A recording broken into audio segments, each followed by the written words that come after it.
First tonight, she says it's against the will of God. That's the view of a London mother who's taken her son out of primary school in protest against lessons about same-sex relationships. And Izzy Montague says she's not the only parent unhappy. Lessons about relationships will become compulsory in schools from September next year. But incorporating same-sex relationships and transgender issues have proved controversial. Head teachers and campaigners say it's right for schools to promote inclusivity.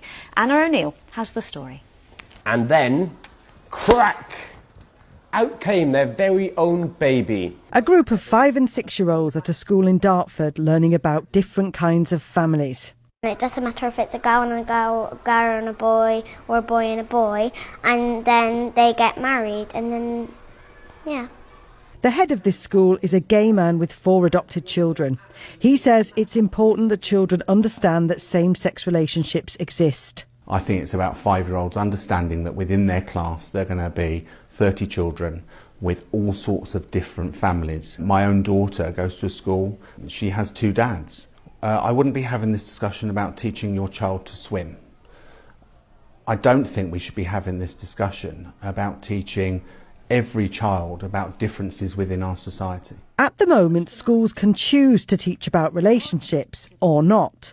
But from next year, relationships education will be compulsory in primary schools, and same-sex relationships could be part of that teaching. Some parents are not happy.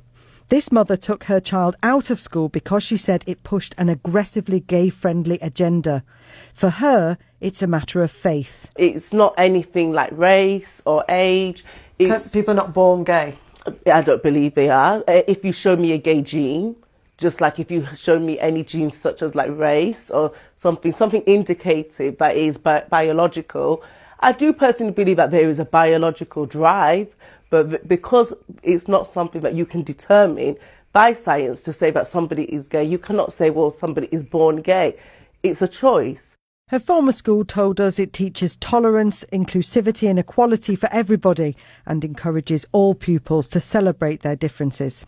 Gay rights campaigners say it's crucial that children learn about different kinds of people in order to be a more tolerant society.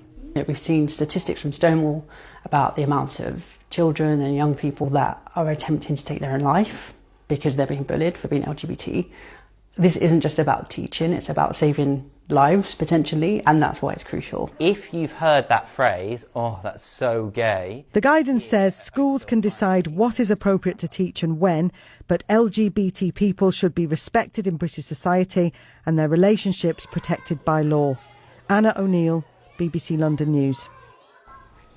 Well, with me here is the mum in Anna's report, Izzy Montague, and author Ollie Pike, who's a children's author, as I just said, and campaigns for more education of LGBT plus relationships in school. Welcome to you both. Izzy, you explained in that report there, but can we just clarify, is it the topic itself or the age that it's being taught? The topic itself. I don't personally believe that this is a topic that needs to be taught in school. Everything has a purpose. School's purpose is to academically teach our children, and it's got nothing to do with sexual lifestyles or desires or relationships. But by next year, all children will be learning about relationships and families, not necessarily sex education, but relationships and families. Aren't same-sex relationships part of that conversation? Families come in all shapes and sizes. No, families don't come in all shapes and sizes. We decide what happens in our families, and that's the thing. Some people might say, well, this is right for me. Some people disagree with it. Don't think you should teach everything to a child just because people think it's right for them. I don't believe that there is such a thing as 2 mums or 2 dads. There isn't. Biologically, there isn't. Ollie's itching to get in. I just want to say, I think it's the school's responsibility to prepare children for life in modern Britain, and we know that's the case. And this isn't just about teaching them about different types of people and different families, it's about saving lives. As I said, we know LGBT plus children experience like a higher volume of bullying, and they're attempting to take their own life on some serious occasions, and we just need to put a stop to it. But this is not anything to do with schools or how people, you can't change the way how people think.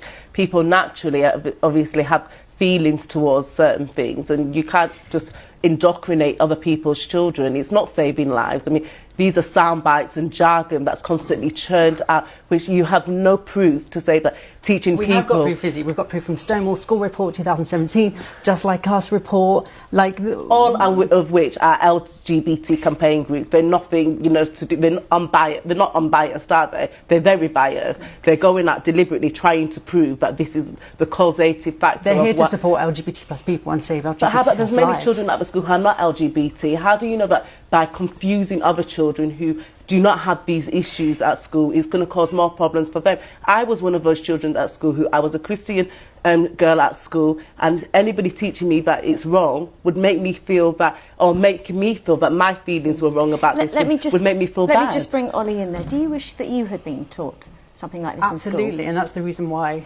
I'm doing this, because I felt so lonely growing up. I felt like something was wrong with me. On occasions, I wasn't sure who I was and felt like I wasn't allowed to be myself. And I still have issues from that today. And that's a big driving factor as to why I create this content. Can I just say, though, children aren't born with any kind of homophobia. Anything that helps increase tolerance in our society, isn't that a good thing? Well, you have to, you know, we have to define homophobia, and we have to make sure that people are understanding what tolerance is. Tolerance is to be able to agree to disagree. This is exactly what's going on in schools at the moment. You have people who are agreeing to disagree. You can't force your agenda onto other people. What you're trying to do. Okay, Izzy, let me give the last point to you, Ollie. We don't want to be tolerated, we want to be accepted, Izzy. Okay. We could carry on, but I'm afraid we have to leave it there. To you both, thank you very much indeed for coming in and sharing your views. Thank you.